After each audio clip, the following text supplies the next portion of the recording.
For some people, road rallying is a way into the sport. For others, it is the pinnacle of rallying, certainly in the 70s and 80s. Think of the Motorsport News Championship, where the heroes of rallying were crafted out there in the lanes.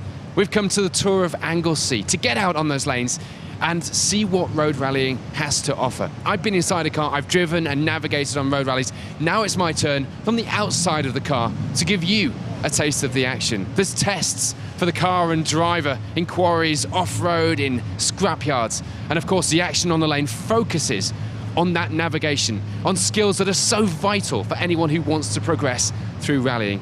Most world champions started right here. So let's see what the Tour of Anglesey has to offer. To celebrate the 80th anniversary of the Carnarvonshire and Anglesey Motor Club, the Tour of Anglesey was resurrected in 2016, offering the crews the chance to compete on both daytime tests and traditional nighttime road rally sections on a variety of private venues and, of course, in those Anglesey lanes. Now, Lee Matthews, a name, not unfamiliar in rally terms. Of course, Sean has been out there in his car, and we're going to be using your scrapyard today on the rally. You're clerk of the course here. Tell us about the Tour of Anglesey. The event was initially set up to celebrate the club's 80th anniversary. The club was set up in 1936, so they asked me to put some sort of a special event on. So we all hands to the metal, and here we go. So we've managed to put an event on where we have a special test during the daytime, which are similar to our club auto tests, so it's a follow-on from that. So we have auto tests during the daytime in various venues, the Anglesey Showground, which has been great to us, through my own yard, which is that's going to be quite entertaining, I would imagine. Yeah. And then they've got the quarry, which is giving them some loose surface. So there's a variety from asphalt to mixed to gravel. So nobody really knows what tyres to pick. So it's going to be quite exciting to see what's best. And the yard definitely looks more like a film set than a test on a road rally. I've done road rallying, and I did look at the itinerary for this event and think that's quite unique to have all these tests up front and then head into the lanes. But it means we could see quite an interesting leaderboard as well, because you're not going to get the usual names at the end leading every section, are you? Yeah, this is something we discussed before, and we half expect some of the local auto testers, the likes of Ep8 Jones, maybe Mervyn Williams, people who do really well in the quarry auto tests on the showground here, to feature high up in the results during the daytime. But then, of course, we're coming into the night section, and whilst Mervyn, for example, has got an last year's clerk of the course, so he could do quite well in the night section. Ep8 Jones has got a novice navigator with us, so there's going to be a lot of pressure on a novice navigator who could be leading at halfway. We'll see. Yeah, and of course, for people who are unfamiliar with road rallying and people who watch our footage are used to watching stage rallying, when you head into the lanes, when the true road rallying starts, it's all on navigation. The focus is on a very set procedure, isn't it, on what you have to follow. It's not about throwing the car around and driving as fast as possible. That's absolutely right. The tests are for the drivers. Yeah. That's the spinning and the handbrake turns. That's for the drivers. The daytime tests off the public road. And then we move into the evening, which is a navigational event. So now the emphasis switches to for the navigator, who has got more than his fair share of work cut out for him, whilst the driver really just has to get him round. So they need a reliable car to cover both aspects of the tests and the night section. So you need a reliable car, you need a driver who can drive on the test, and you need a navigator who can navigate his way around the night section. So there's everything in one event. So yeah, it should be really good. And it's timed and regulated so that, in theory, the person who wins from the night event doesn't have to break the speed limit, and that's the point, isn't it? And it's hard to explain to someone who doesn't understand rallying that it's a navigational event. It's a bit like orienteering, isn't it? Well, yeah, it's exactly that. The average speeds are less than 30 mile an hour average speeds. And they have to be able to stick to those to be able to prove they have. Yeah, exactly that. And there are actually massive penalties for booking in early. So if anybody's speeding, their penalties are vastly outweigh if they'd have gone much slower. So you've really got to maintain a set speed, which is the key for the night sections. You have to maintain a set average speed. So you need to go along at, well, that's it. It's quite straightforward. But it's not when the navigator's got his head in that map and hasn't been there before, and the pressure's on. So it's a real tale of two halves and a really good way to introduce you to road rallying. Thank you, Lee. The guys are heading out now to do those first tests, so let's see how they get on.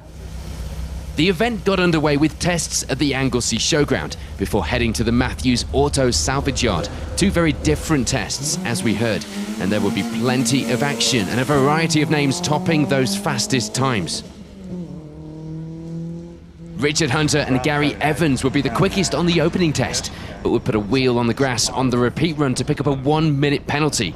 These events all about accuracy of timekeeping, navigation and of driving, but they would start to make up for that in the yard with the quickest time on their first run through there. It would be battle of the escorts though, with Aled Roberts and Sean Tedgett doing exactly the same as Hunter for the first of the tests. John Bosson and Rob Jones would also have a time-consuming detour on the opening test, but make up for it later on.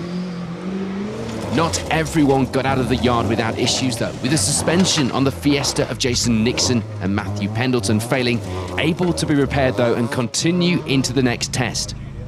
If you're joining us and you're new to road rallying, you might be wondering why there are limited safety modifications on the cars, and why most importantly, the crews are not wearing race suits or helmets. Put simply, road rallying focuses on navigation, not speed. The theory being that you could win the event just as easily in a 1-litre Micra as an Escort RS2000. In order to test the drivers, special tests are often included on private land such as farm tracks, quarries and in this case as well as scrapyard. Again, the focus is less on speed and more on accuracy and driving skill. PR a big issue with road rallying, as you might expect, and because members of the public might not easily make the distinction between a full stage rally car and a road rally prepared machine, colour schemes and liveries are not allowed, nor are flared arches, or in fact anything beyond basic safety equipment. The cars must not resemble racing cars of any kind. The Tour of Anglesey combines a road rally with what you might recognise more as an endurance rally, with an equal mix of tests and navigational road sections. The Matthews Auto Salvage Scrapyard makes a dramatic backdrop for the action through this second test, and with the technical course, there's definitely more to be lost than won in here. The next test at the quarry would be a familiar one for local auto test expert Endaf Jones, with Di Hughes alongside, using the knowledge of the venue to record a fastest time. But sadly, they would have a problem on the rerun, the gear linkage failing on the 206. It would also be bad luck in the quarry for Clive Batty and Henry Carr in the Renault 5 when they retire with a broken driveshaft. One of the things I like about road rallies is the variety of cars that you see coming out to play. This Renault showing that you don't need expensive car preparation or lots of power indeed to have fun. Sadly, the fun did end early on this occasion. Dan Middle and Clive Jones would have a good run through the tests, setting consistent top 5 times throughout the day. And Mark Lennox and Ian Beaumont would be the standout crew in the quarry, setting the fastest time on the second test and taking the lead of the event before the crews headed back to the showground. Although the emphasis isn't on car preparation, basic modifications such as sump guards and roll cages can be seen on many of the cars, and you'll see most sporting a regulation pair of spot lamps too. You do, though, need to make sure you've picked a strong car, because tests like this quarry can be good for making a bit of time up if you're not worried about damage from pushing on a bit. With the cars heading back to the showground for the final tests before the lanes, it would be John Arfin-Jones and Rune Ellis who were quickest on the opening test in that Escort. And no repeat of the detour here for John Bosson and Rob Jones. They take a quickest time, as would Aled Roberts and Sean Tedgett. As the crews went into the rest halt, the results showed the Anglia of Mark Lennox and Ian Beaumont in the lead by a slim margin over Eric Roberts and Ewan Pritchard in the Micra. Of course, once the check sheets arrived back from the test, it seemed that a handful of crews had taken a wrong route through the quarry test and picked themselves up a 1-minute penalty, including Roberts and also, among them, top C's John Bosson, Murphin Williams and Mark Standen. With the Tour of Anglesey starting earlier than a traditional road rally, it's a popular event with spectators. And there was a bit of everything on the showground test to entertain them as well. Acceleration, cornering and braking tests. Again, the emphasis on skill and accuracy. After the tests, it will be time for a regroup in order to fix any problems with the cars. And importantly, a briefing for the crews on what to expect out on the public roads. This would be where the navigator takes over and the emphasis would turn from the precision of the tests to the navigation and time accuracy on the 60-mile night section. Mark, Ian, fantastic start to the event for you. First place after the tests. Yeah, it's just we're struggling the first test, but after the quarry and stuff, we just seemed to pick up and the car was going great, really. Car like the Anglesey must be perfect for those tests. Quite twisty, bit of power. I've seen it out there. It looks good. Not a lot of power, but just about enough, I think. Keep us a bit of grip, like. And now the challenge switches over to you, Ian. This is your chance to shine. Yeah, well, not done much plot and bash in the past, but hopefully we can keep hold of the lead and see what the morning brings. Yeah. Because it is a tale of two halves, isn't it? These tests are a bit more like we expect from stage rallying or sprinting or whatever, and now we hit the lanes, and it is all about navigation, isn't it? Yes, absolutely. Yeah, it's a team effort, obviously, at the end of the day, but there's a lot more pressure on the navigator at night time to get the slots right and everything else. So we'll see what it brings. Yeah. Tom, apart from what you've done to your head, you've also done something to your car. You've got red tape all over it. At least you had some red tape with you. You must have known. Well, luckily my navigator had some, but honestly, it was down to the tyres. There's 3 people out tonight on the same tyres, and they've all said exactly the same. Are they? Yeah. Car 4 had exactly the same problem last weekend. Lost it halfway through a corner. They've just gone underneath him. Exactly the same's happened to me, and car 19's on the same tyres, and he's pulled them off already as well. A tyre scandal here on the tests. We're going back on the roads now, and of course, it's not about the tyres when you're out on the roads. It's about the navigation. So, are you as confident out there? Oh, you should be alright. I've got, luckily, I've got a good navigator behind me, so I should be alright. So yeah, fingers crossed it doesn't happen again. Yeah, well, I've got decent tyres on now, so it should be okay. We'll just keep my head in shape and be alright. Yeah. Good luck. Thank you. So, Martin, 6th place after the tests. You now go into the lanes. You're no strangers to those. And you know strangers to plot and bash, so you are quietly confident. I can see it in your face. Well, we'll see what we're like at the end of the night, but no, good blast through the qualities, good few stages. This is where the proper rally starts now in the lanes.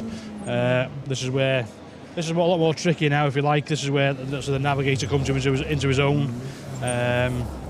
Just looking forward to it now. Cracking lanes, rain stopped, it'll be nice and dry for the marshals.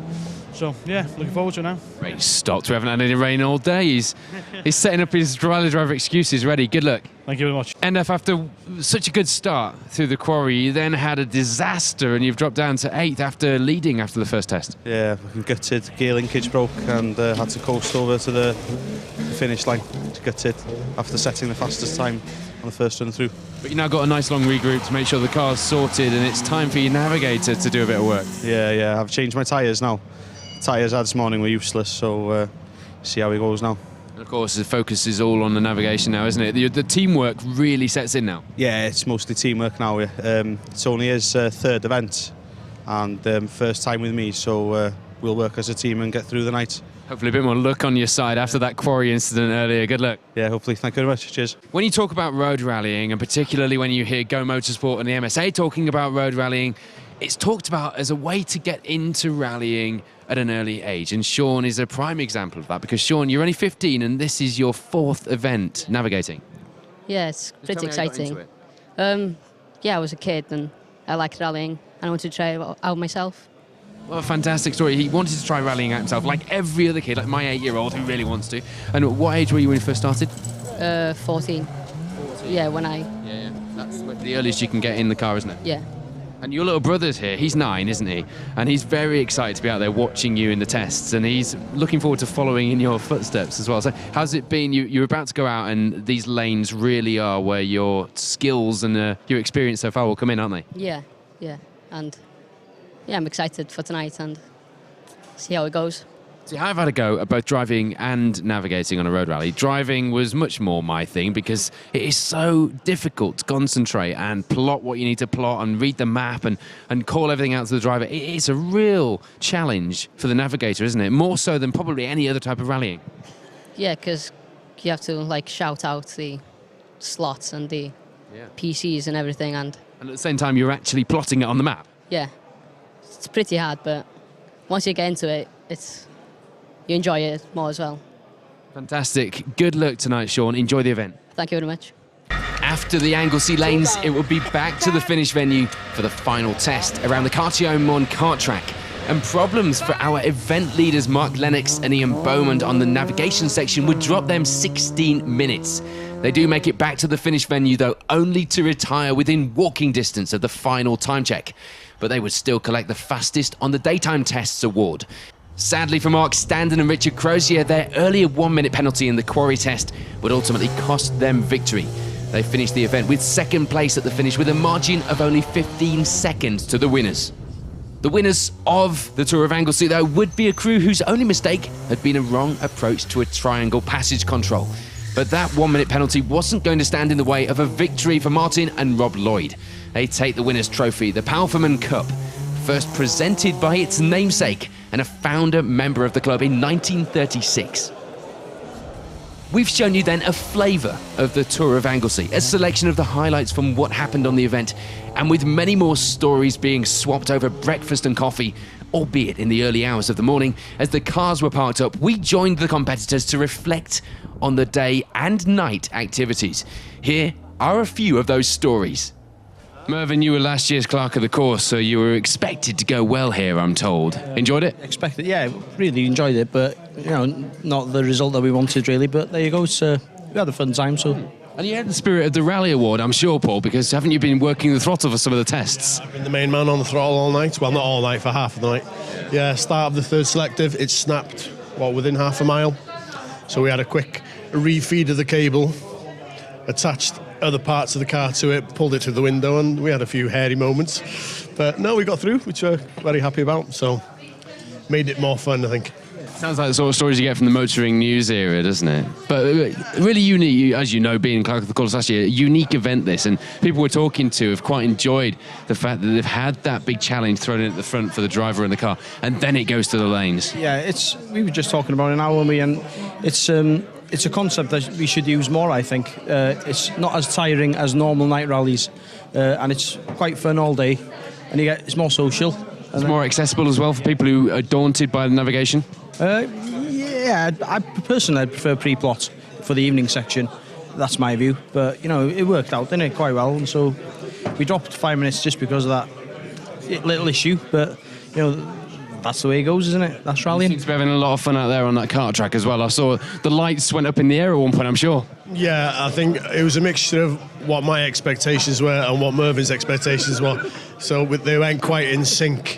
Those two things need to be aligned usually. Well done, guys. Enjoy your breakfast. It's been a good day. Thank you very much, mate. Cheers, thanks. Chubby, you were nowhere to be seen earlier when I was trying to find you after the test, because in that little micra, you did the business. You were second overall after the test element of the rally. Yeah, we just went the wrong way, unfortunately. In the test, there was a gate there, we didn't see it. So we did the first loop, and we thought we had to go around the corner. Obviously, there was a gate there, we missed it. And we did the same on the second. So I think we 28th after that, so hopefully we've done well tonight, It's a combination of auto testing and road rallying out there today, but Ewan, this was your first time navigating. Normally you're driving. Yeah, first time, yeah. So yeah, it's all right. Yeah, I enjoyed it, but I was a bit nervous. Yeah, I prefer driving, but he didn't care what we did, so I give it a try. I can hear where you're coming from, because I did it the other way around. I switched from navigating to driving, and such a relief. But good day all in all. Yeah, brilliant. Yeah, very well organised, and all the tests were spot on. But Do you think you'll be able to rope you in for driving again? Well, I don't know. Hopefully, yeah. We'll make you swap seats next time. Well done, guys. Enjoy breakfast. Okay, thank you very much. Thank you. Thanks. Well, as the action here draws to a close, as predicted, the Tour of Anglesey provided equal challenge for driver and navigator. A unique spectacle for road rallying, but a great way to introduce you to this part of the sport. If you've liked what you've seen here and you fancy getting involved, there are loads of ways you can get involved with road rallying. It is so accessible. There are loads of details on the MSA and Go Motorsport websites, and I urge you to get involved.